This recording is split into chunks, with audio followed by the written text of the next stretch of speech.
Good morning guys, Teacher A here and welcome to Guro Pinoy sa Amerika.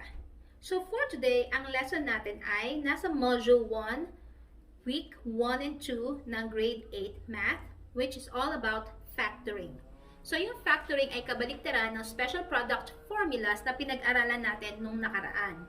So 4 na factoring methods ang pag-aaralan natin kasi nauna na nating na-discuss ang basic na factoring method, which is finding the common monomial factor.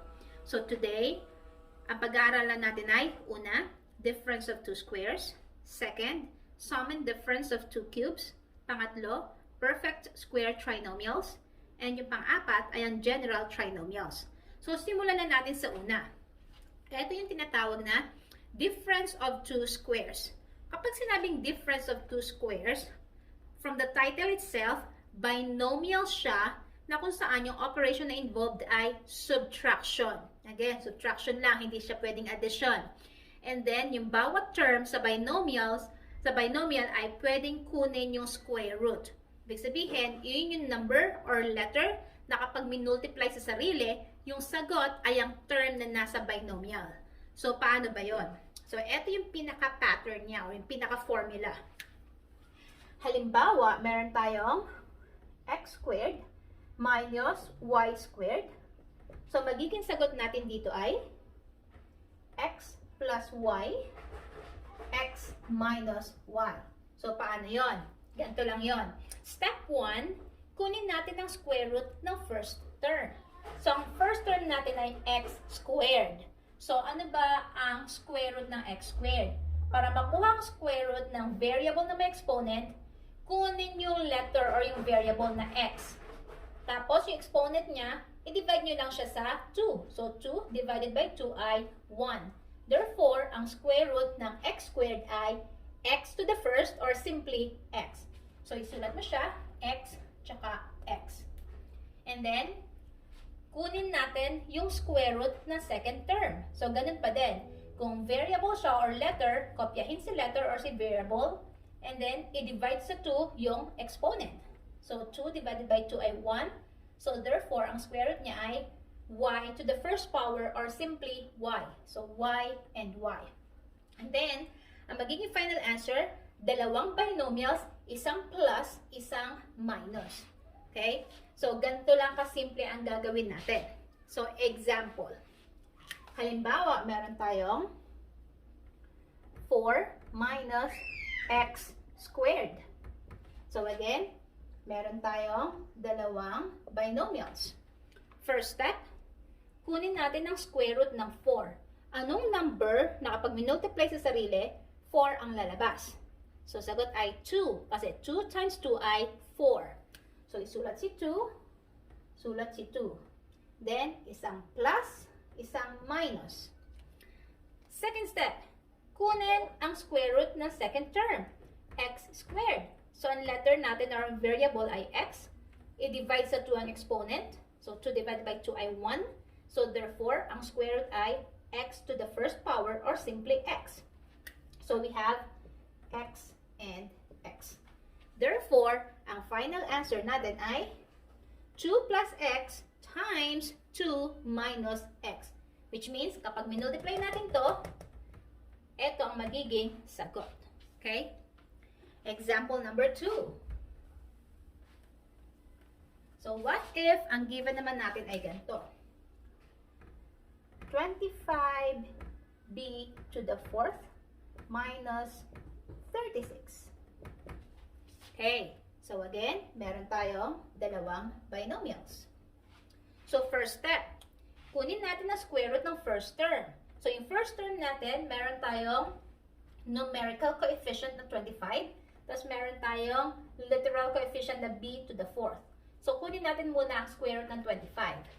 So, anong number, ang kapag minultiply sa sarili, 25 ang lalabas. So, the answer is 5. So, sulat natin si 5 sa parehong parentheses. And then, b to the 4th. Anong square root ng b to the 4th? So, kopyahin si b. Tapos, i-divide si 4 sa 2. 4 divided by 2 ay 2. So, therefore, ang square root niya ay b squared. Which means, b squared times b squared, ang lalabas ay b to the fourth. Then, isang plus, isang minus. Square root na 36. Ano ba square root na 36? So, that is 6. Kasi 6 times 6 ay 36. Therefore, ang final answer natin ay 5b squared plus 6 times 5b squared minus 6. Last example. What if ganito naman ang given? 100 and to the 8 minus 49 and to the 6th. So again, ang sagot natin, meron tayong dalawang binomials. So, square root ng first term. Doon muna tayo sa numerical coefficient ng 100. Anong number ang kapag minultiply sa sarili ay 100? So that is 10. And then, doon naman tayo sa variable na m to the 8th power. So, kopyahin si m. And then, 8 i-divide sa 2. 8 divided by 2 ay 4. So, therefore, meron tayong m to the 4th na square root ni m to the 8th. And then, isang plus, isang minus. Next, second term naman tayo. 49. So, anong number yon? Okay, so that's 7. Kasi 7 times 7 ay 49. N to the 6th. Kopyahin si n. Kopyahin si n. 6 divided by 2 ay 3. So, n cubed. N cubed. Therefore, ang sagot natin ay 10n to the 4th plus 7n cubed times 10n to the 4th minus 7n cubed. So, ganun lang siya kasimple. Next, paano naman yung sum and difference of two cubes? So, from the title itself, cubes naman siya. This time, kapag hinanap mo yung sagot, or kapag minultiply mo sa sarili yung number ng 3 beses, ang lalabas ay ang given na term. So, ito yung format niya o yung pattern. Halimbawa, x cubed plus y cubed. So, magiging sagot natin dito, isang binomial at isang trinomial. So, first step, kunin ang cube root ng first term. Ano bang cube root ng first term? So, x cubed to, ganun pa din. Kunin si x. This time, i-divide natin sa 3 kasi cube root naman tayo. 3 divided by 3 ay 1. So, simply x. Next, cube root ni second term. Y cubed. So, kopyahin si letter. I-divide sa exponent by 3. Sagot ay 1. Okay? Now, yung trinomial natin ay based sa given na binomial. Paano yon? I-square natin yung first na term. X times x ay x squared. Now, plus to, ang middle term natin dito ay kabaligtaran, which is minus. And then, i-multiply natin si first tsaka kay second. First times second, x times y ay xy.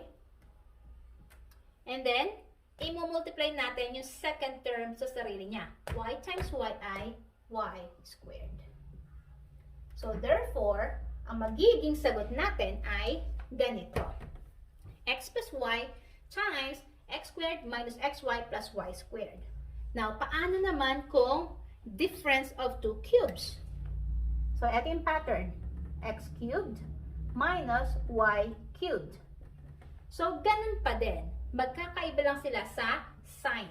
So, yung binomial natin, since ang given ay minus, so yung binomial natin dito ay minus din. X minus y. And then, pagdating sa trinomial, since minus si binomial, lahat ng terms sa trinomial ay positive. So, we have x squared plus xy plus y squared. Okay? So, again, ito yung pinaka-pattern natin. Example.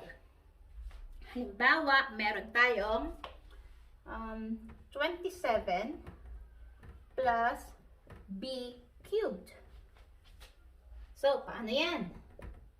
So, again, ang sagot natin ay isang binomial, isang trinomial.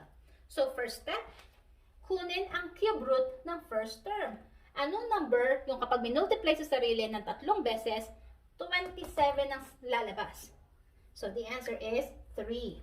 Kasi, 3 times 3 ay 9 times 3 ay 27.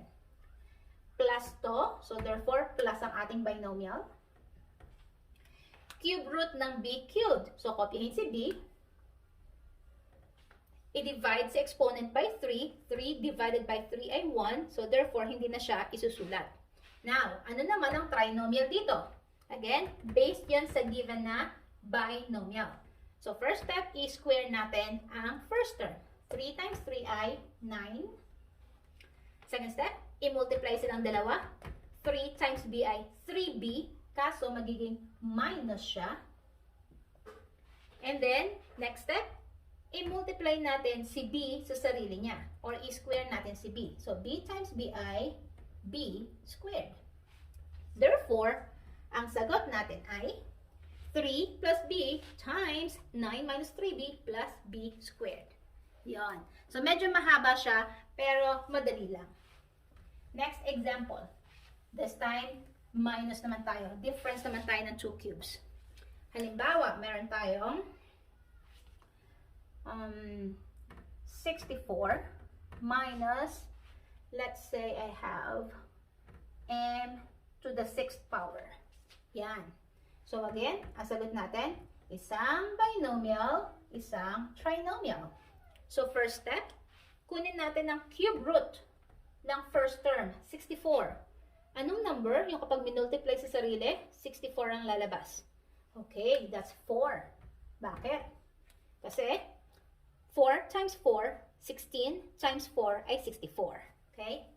Minus to, so minus si binomial natin. And then, cube root ng second term. So, since variable na nakasulat dito, so kopyahin ng si variable. And then, si exponent, i-divide sa 3. 6 divided by 3 ay 2. So, therefore, ang binomial natin ay 4 minus m squared. Ano ngayon ang trinomial natin? So, punta tayo sa binomial na sagot. Square natin yung first term. 4 times 4 ay 16. And then, second step, i-multiply silang dalawa. Since number and letter lang sila, combine lang natin sila together, magiging 4m squared. And this is plus. Kasi minus si binomial, ibig sabihin si trinomial natin lahat positive. And then last step, i-square natin ang ating last term. M squared plus m squared, so that is m. 2 plus 2 ay 4. So therefore, ang sagot natin ay 4 minus m squared times 16 plus 4m squared plus m to the 4th power. Yan. So, ganun lang siya kasimple. Next, punta na tayo sa pangatlo. So, yung pangatlo, yung tinatawag na perfect square trinomial. Bakit? Kasi, pwedeng kunin yung square root ng buong trinomial, hindi ng kada term. So, paano yon? So, eto ulit yung pattern natin. So, ang pattern is x squared plus 2xy plus y squared. Ang magiging sagot ay x plus y quantity squared. Bakit? So, tingnan muna natin yung given. So, yung given natin ay, from the title itself, perfect square trinomial. Paano siya naging perfect square trinomial? I-check yung first at saka yung last terms. So, kapag ang first at ang last terms natin ay pwedeng kunin yung square root, so check. Tingnan nyo ngayon ang middle term. So, yung middle term ay twice ng square root ng first at saka ng second. Ibig sabihin, kapag kinuha nyo yung square root of first, tsaka square root of second, tas in-multiply nyo sa 2, iyon dapat ang middle term nyo. So, kapag ganun yung case, madali lang kunin yung factored form nito. Ang first step, kunin yung square root of the first term. So, x squared. So, kunin nyo basic variable x. Si 2, i-divide sa 2. So, 1. Second step, kunin ang square root ni last term. So, kopyahin si y. I-divide si exponent by 2. 2 divided by 2 ay 1. So, hindi na siya isusulat. And then, i-square lang natin siya.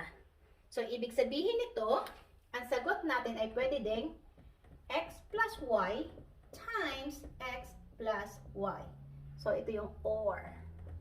So, pwedeng ang sulat natin ay ganitong form or yung expanded form. Example. Halimbawa, ang given ay x squared plus 6x plus 9. Now, i-check natin. Magfo-fall ba itong given under this category? So, check natin yung first term. Okay, perfect square siya kasi may square root. Yung last term, yes, meron ding square root yung 9. Yung gitna, square root ba nito? Tsaka square root na first, pinagsama, then minultiply sa 2. Ito ang sagot? Yes. So, therefore, pag pinactor natin to, ganito lang din ang gagawin natin. So, ang first step ay kunin ang square root ng first term. So, this is x squared. Kopyahin si x. I-divide si exponent by 2. 2 divided by 2 ay 1. So, hindi na siya isusulat. So, since this is all plus, so plus natin, kunin natin ang square root ng last term. Yun ang second step. So, ano ba yung number na kapag minultiply sa sarili, 9 ang lalabas? Okay, so that's 3. Kasi 3 times 3 ay 9. And then, lagyan na siya na close parenthesis, and then, i-square natin siya. So, therefore, ang sagot ay x plus 3 quantity squared. Or, pwede rin naman yung expanded form na x plus 3 times x plus 3. Yan, pwedeng ito rin yung sagot natin. Okay? So, next, example number 2.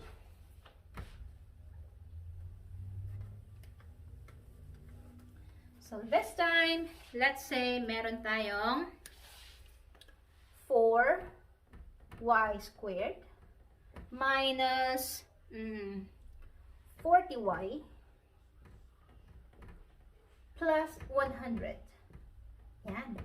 So, i-check muna natin kung magfo-fall to sa category na perfect square trinomial. Yung first term ba, perfect square? Yes. Yung last term ba, perfect square? Yes. Yung middle term ba, twice ng sum ng square root ni first at saka ni second? Yes. So, therefore, ganito lang ang gagawin natin. 2 steps to follow. Okay? So, first step, kunin ang square root ni first term. Una, yung numerical coefficient na 4.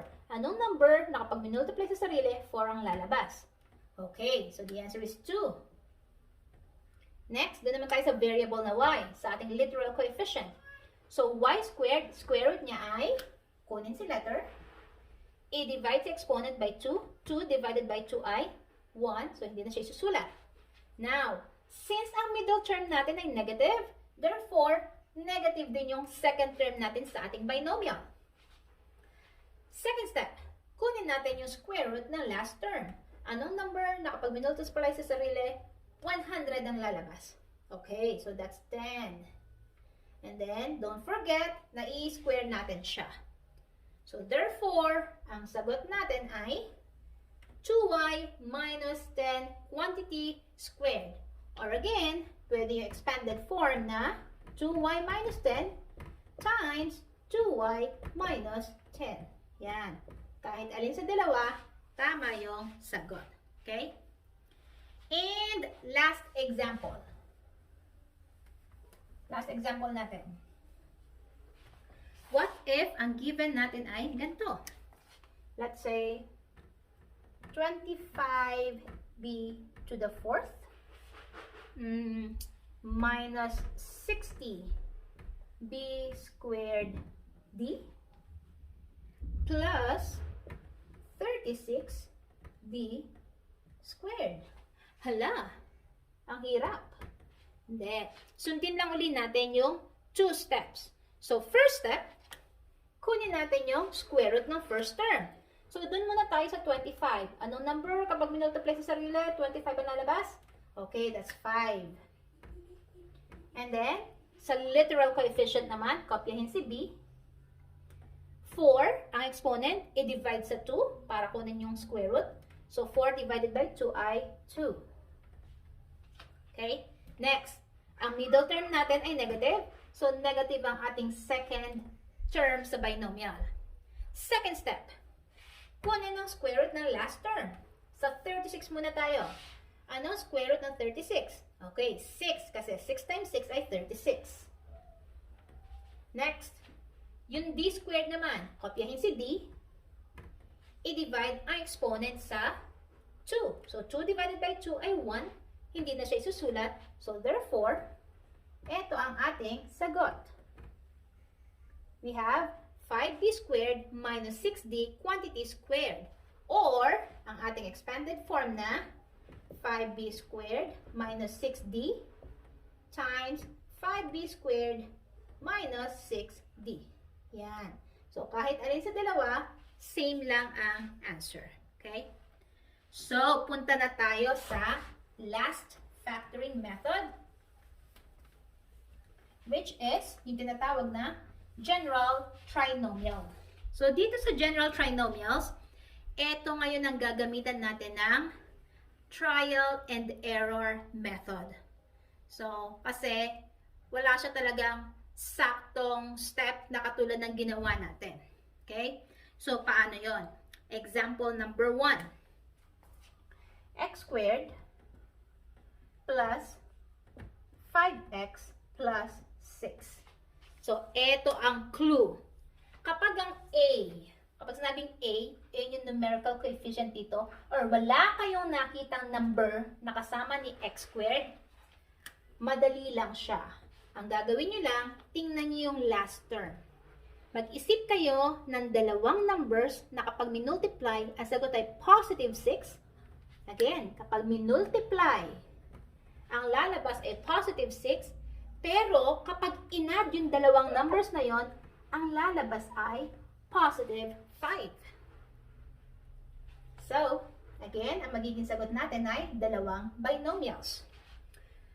So, ano-ano ba yung mga factors ng 6? So, pwede siyang 6 times 1. Kaso, ang 6 times 1 ay 6 nga, pero ang 6 plus 1 ay hindi 5. So, ano pa? Pwede siyang 3 times 2. So, 3 times 2 ay 6. And then, 3 plus 2 ay 5.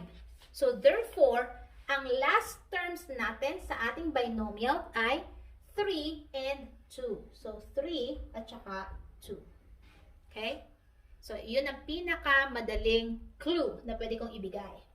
Next, kunin natin yung factors ni x squared. So, kapag square siya, automatically, x and x lang yon. So, kasi x times x ay x squared.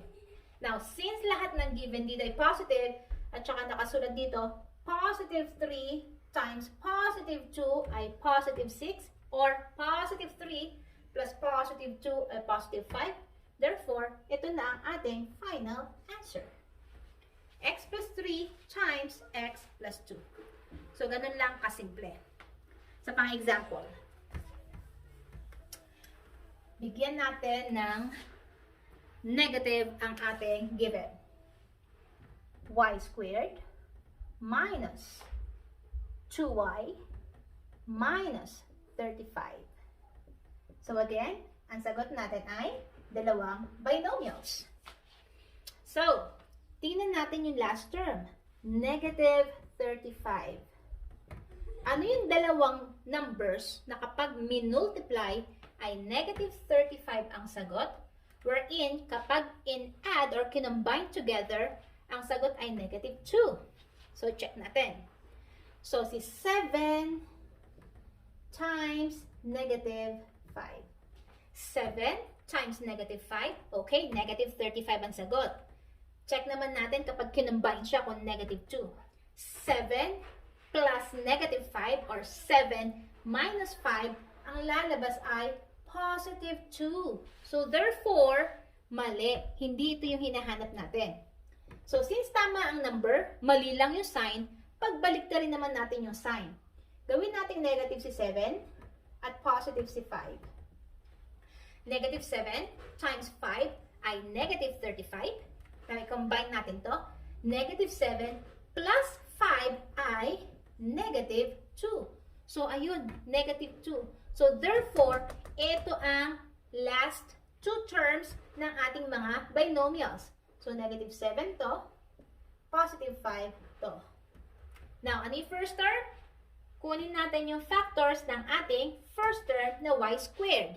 Since, again, wala naman siyang letter, i-split lang natin si y squared ng y and y. So, therefore, ang sagot natin ay y minus 7 times y plus 5. Next, last example. So, this time, lagyan natin ng number sa unahan. Iyon yung talagang mahirap. Kasi, talagang magta-try ka na magta-try hanggang makuha mo yung factor. So, 2x squared plus 5x plus 3. Okay? So, again, maglagay na tayo ng dalawang binomials. So, gamitan natin ng trial and error. So, first, i-factor out natin yung 2x squared. Ibig sabihin, ano yung dalawa na kapag minultiply natin, ang lalabas ay 2x squared. So, dun muna tayo sa 2. Ano lang ba yung factors ng 2? E di 2 times 1. So, 2 and 1. And then, x squared. So, si x squared, split lang natin, x and x. So, since may x na to, hindi na kailangan isulat si 1. Next, si 3. Ano ba yung mga factors ni 3? 1 and 3 lang naman. All positive to, so all positive tayo rito. So, plus 1 plus 3. Now, paano natin malalaman kung tama yung sagot natin? So, to check, multiply natin yung means, tsaka yung extremes, at kapag in-add, dapat itong middle term ang lalabas. 1 times x ay x, 2x times 3. So, 2 times 3 ay 6. Then, kopyahin si x. I-add natin yon. So, meron akong 1 dito. Meron akong 6. Ang lalabas ay 7x. 7x bang middle term? No. Mali. So, therefore, mali yung factors natin. So, this time, itry natin pag-switch si 1 at saka si 3. So, dito ko ilalagay si 3. Dito ko ilalagay si 1.